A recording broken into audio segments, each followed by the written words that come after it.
Hello everyone, మామిడికాయ చేపల పులుసు ఎలా ప్రిపేర్ చేసుకోవాలి టేస్టీగా చూద్దాం. బౌల్లో ఉప్పు, పసుపు, కారం వేసుకొని చేపలు కూడా వేసి మ్యారినేట్ చేసుకొని ఫ్రిడ్జ్లో హాఫ్ అన్ అవర్ పెట్టుకోవాలి. తర్వాత ప్యాన్లో 3 స్పూన్స్ ఆయిల్ వేసుకోవాలి. ఆయిల్ కొద్దిగా ఎక్కువ ఉంటేనే చేపల పులుసు టేస్టీగా ఉంటుంది.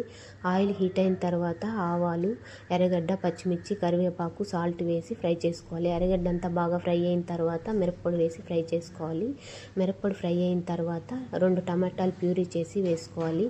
ఈ ప్యూరీ అంతా బాగా ఫ్రై అయ్యి ఇలా ఆయిల్ పైకి తేలిన తర్వాత చింతపండు పులుపు వేసి మిక్స్ చేసుకొని ఇలా పులుసు అంతా ఉడుకుతున్నప్పుడు మామిడికాయలు, చేపలు వేసుకొని క్లోజ్ చేసుకొని ఒక 10 to 15 minutes పెట్టుకున్న తర్వాత మసాలా పొడి వేసుకోవాలి. ధనియాలు, జీలకర్ర, ఆవాలు, మెంతులు ఫ్రై చేసుకొని పొడి చేసుకుని పౌడర్ ఇది వేస్తే టేస్టీగా ఉంటుంది. మళ్ళీ ఒకసారి క్లోజ్ చేసుకొని 2 minutes ఉన్న తర్వాత కొత్తిమీర చల్లుకుంటే అంతే, మామిడికాయ చేపల పులుసు రెడీ.